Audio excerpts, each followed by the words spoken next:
Good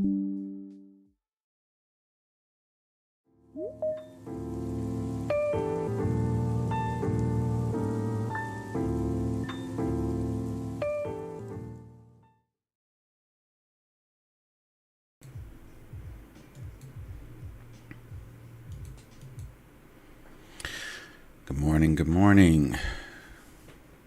Happy Tuesday. Got my coffee. Let's get it started. This is Ricardo, and this is Coffee with the Cowbell.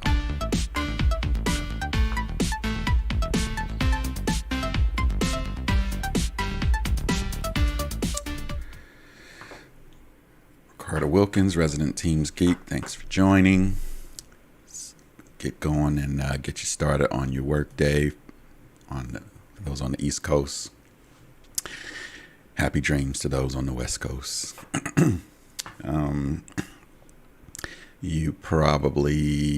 You might be here because you saw today's topic will be, what did I say? Ruling your team's meetings with an iron fist.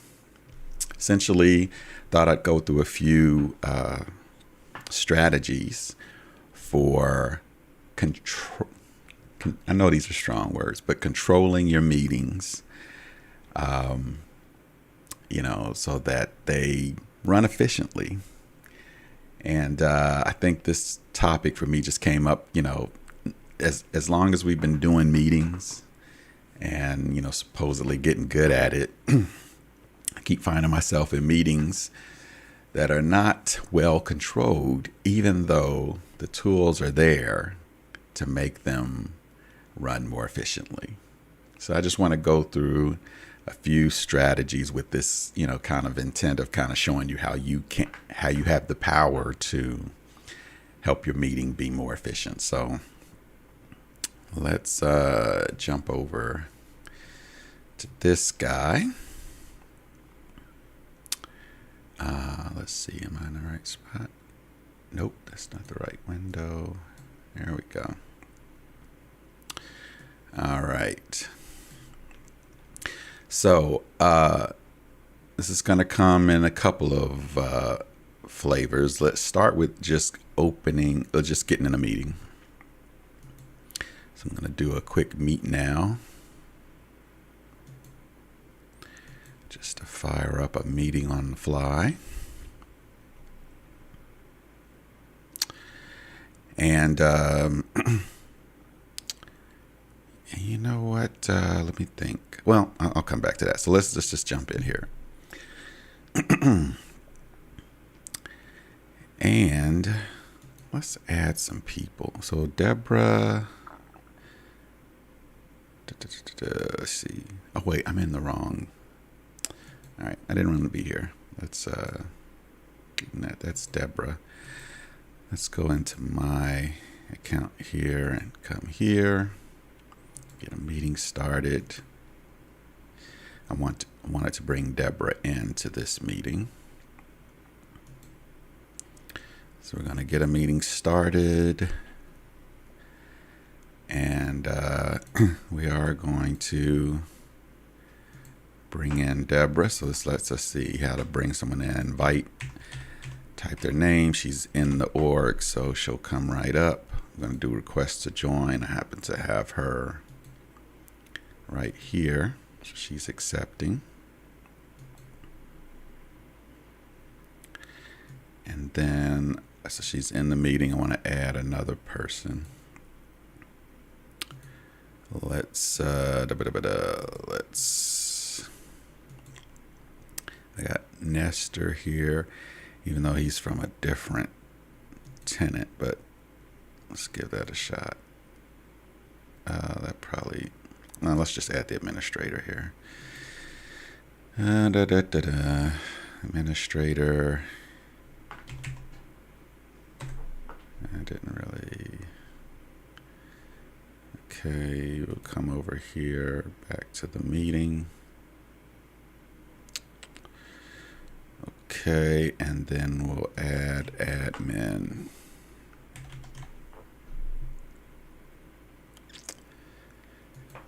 All right, come on in.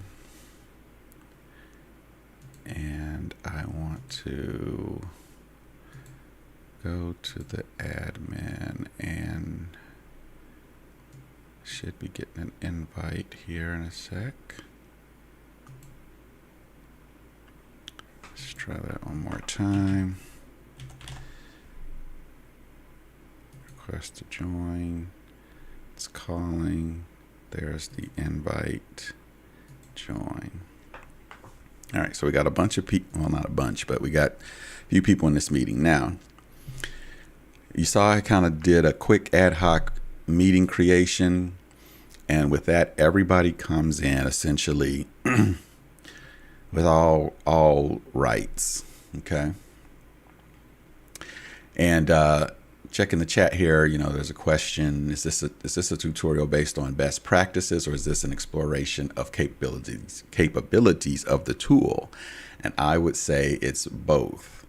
We're exploring the capabilities in our meeting options, which is there very much for this purpose of running an efficient meeting, especially when it gets large. And we are also talking best practices in that you can certainly have a meeting without doing some of the things I'm about to show. But again, your meeting runs a lot more elegantly when you apply some of these techniques that I'm showing. So hope it answers that question. But thanks for the question there. So in getting this meeting started and getting most meetings started, when you kind of do nothing, no planning, everyone comes in essentially as a presenter, or basically with full rights. So myself, as the organizer, Deborah, and this administrator, we're all in here in such that anybody could present their screen, anybody can come on and off mute, show their video, do whatever they want. And, rightly so, Teams is meant for collaboration. It's trying to, make sure everybody has the ability to collaborate. So they can do a lot of things. I mean, some of the few things they can't do is, they can't end the meeting like the organizer can, or, there's a short list of things that they, can't do. But essentially they're coming in, they come on and off mute, on and off video, all that good stuff. Okay. Now in this case, let's imagine that this is a large meeting where, let's imagine that I am the main presenter and I really wanted this meeting to be more of a one-to-many, almost like some kind of a webinar. I want to do a lot of talking, a lot of sharing of my screen, and I'm hoping that the people in the meeting don't interrupt, don't have their mics on and background noise, don't come on camera and now there's just a random person, video being shown while I'm presenting, all those kind of things. I'd like it to be crisp and clean, where you just see my video, you just hear my voice while I give my speech. And then maybe later in the meeting, I want to open it up for additional participation, something like that. So that's the scenario now. And so with what we have here, where I haven't done any kind of configuration of this meeting, that could happen if everybody plays nice, but it could also go terribly wrong if Deborah and the administrator are just not paying attention to their mics being on mute. If they, all kind of things can happen. So in that case, let's say in this scenario, I had not thought about all those things until just now. The meeting's already going, or even more so, and this is where that iron fist comes in. I have forgotten and things are getting out of control, but I have the power to reel it in. So let's say Deborah and the administrator are completely off mute. They're talking in the background. They're not hearing my statement of, anybody off mute, can you please put your mic on? They're not listening. They're having a party. It's really going bad. And I'm trying to record this meeting for later, and it's going to just look terrible. Here's where the iron fist comes in. The meeting options is where a lot of this stuff happens. And the iron fist is that you can do this at any time. I don't have to necessarily have pre-planned this. If it's going off the rails suddenly, then I can set these options on the fly. So in this point, or this scenario, since I'm the one that presents, I can say, only me is now the presenter, which immediately makes Deborah and the administrator now attendees versus presenters, which means I now have control of some things on the attendee side. So now I don't want to allow any mics and I don't want to allow any cameras, and I can hit save. Okay. I don't know if you just noticed these little, I think I can zoom in here. Both of them got these things now. They do not have a camera or mic anymore on the fly. Okay. So they could have been, they could have been off mute. It could have had video on. I've killed all of that on the fly. Okay. So that's that iron fist. If it was me and some other people that needed to present, I could, use the specific people piece to decide who else should be a presenter. Of course, if I planned, I would make them co-organizers on the front end, and that would make it a little easier. If people are coming in and out of the lobby, in general, that's not necessarily, well, yeah, that is a little annoying if I'm trying to do a presentation, because you get that whole message piece. I might turn this to everyone just to let people come in quietly. So there's that lobby there. I would turn off the announcing, again, if I want people to come in quietly as well. If the chat's out of control, I could disable the chat. If I'm when I usually think about these efficient meetings, I think about them a lot of times in terms of the recording. What kind of behavior is going to make for a bad recording? Recording, at least at this time, isn't really going to show all of the chat. So if chat could be out of control, and I wouldn't really care too much about that, but I could disable that. Again, reactions was not going to affect my recording, so I could kill that too. So you see, I have a lot of things that I can kill, but again, the thing I'm trying to point out, which I think is missed by many people, is that this can happen on the fly, real time. And I just see a lot of meetings where it does get a little out of control, and I just wonder why won't they enable some of these features? Okay. So all of these things are here. Again, the key phrase is on the fly. You can do this in the moment. Okay. Now, last thing I'll say about on the fly is, I've now gotten things under control. I can finish with my presentation. Later in the meeting, if I do want to allow people to ask questions, then on the fly, I just come back in here and then suddenly allow mics. I might keep cameras off, but I can allow mics. And when I do that, you'll see that, hopefully you can see there that the mics got enabled, but still not the camera. But now people can come off mute and say what they need to say, ask questions, have, full interaction from that perspective. So on the fly, right? So that's key. On the, again, let's see if I go, where am I? If I do want to pre-plan that kind of stuff, let's go to this old one here. Just so you know, so you saw where meeting options is during the meeting. Before the meeting, the 3 dots here, meeting options. It opens it up in a browser, but nevertheless, it is there ahead of time. It looks the same. Once I think this is the wrong. Go here. It looks the same once it comes up. It usually doesn't take this long. Of course, you're having trouble. Let's try that one more time from here. Meeting options. I don't know what's up with that. Maybe, I don't know, something about it being an old meeting probably, but that's where it is. It is also in, let's say you made this meeting in Outlook, you get all of this Teams meeting stuff. meeting options is there as well. So that's your opportunity before the meeting to set those things up the way you want them to. I don't think this is probably not going to work for me either. Let's see. Yeah, something's up with the meeting options for that old meeting. So that's where they are. Okay. All right, cool. So that was the key piece there. Got too many windows open. Okay. This, we are looking at Deborah's window as an attendee, and so she's getting messages as I was doing those things about what's happening. Your role has been changed. Some actions won't be available to you. I think she's got another one. Your camera's been disabled. All those things that I was doing, she's getting alerts about on her end. So those attendees get to see that,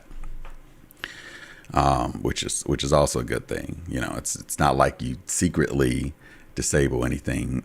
They are fully aware. Okay, so as you can see here, you know, everything is disabled. Okay. Okay. So that is that there. Now, I will say too, let's go to this people. Okay. So outside of meeting options, so if you've been using Teams for a while, you realize you probably remember the way you would kind of do that scenario was that whole, I think it was mute all. Let me see. Is that even still a thing? Well, let's take this back to what it was. So meeting options. Let's who can present everyone, allow everything. All right, it's done. We close that. And then if I come here, okay, I can't remember it because it's been so long since I've used it. I believe there used to be a mute all option somewhere. Maybe it's gone since the meeting options, but that was old school, the way we would try to get something that was out of control. If people were off mute, we didn't know who it was. You mute all, and then you unmute the people you wanted. So that would have been another approach as well. Luckily, we got meeting options now. The other thing is that I can mute. So let me take Deborah off mute for a sec. You're a presenter. Blah blah blah. No, what is? Let's see. Am I in the right one? Oh, yeah, I don't have a microphone in this demo environment. So it'll be a little harder to show this. None of these participants have, mics in my demo environment. That's why this looks this way.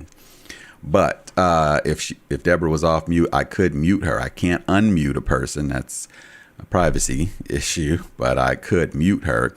So that would have been the other approach, especially if the meeting's not large. I can just go and start muting people.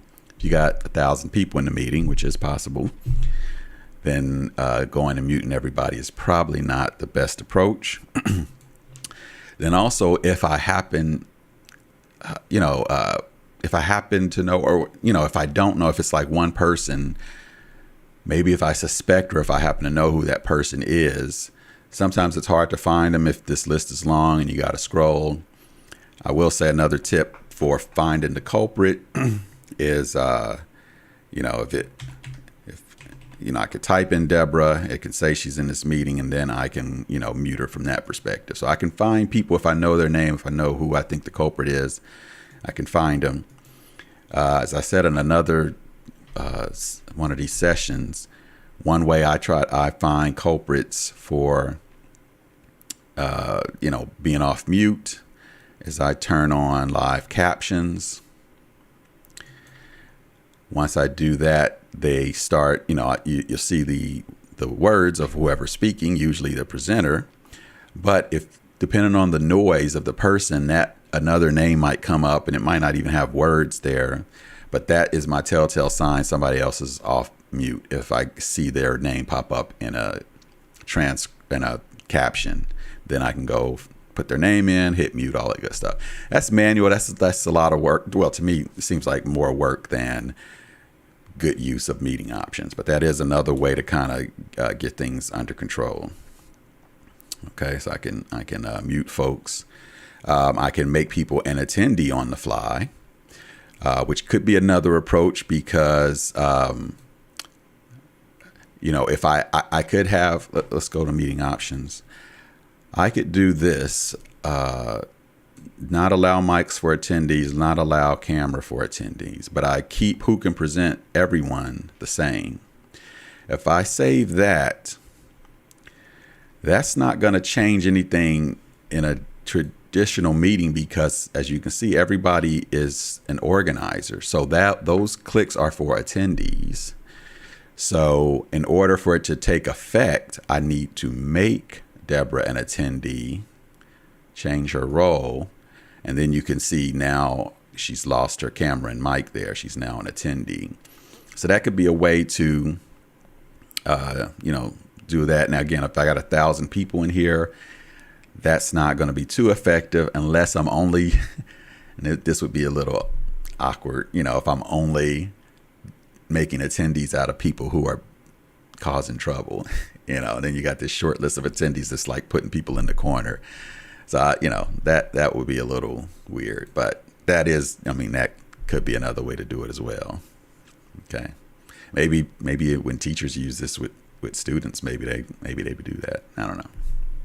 But this also gives you a view of what it looks like to have a subset of presenters who are not, you could have a subset of presenters and a long list of attendees, and these presenters can do what they need to do, including sharing their screen and things like that. Okay. So the meeting options is really the key to, running an efficient meeting, keeping things under control, and just don't forget the key phrase is what? On the fly. That's right. I heard you all say that in unison. Very good. All right. So there's probably some other things there, but to me, those are the key pieces. All right, so let's get out of this meeting here. Oh, yeah, let's just minimize that.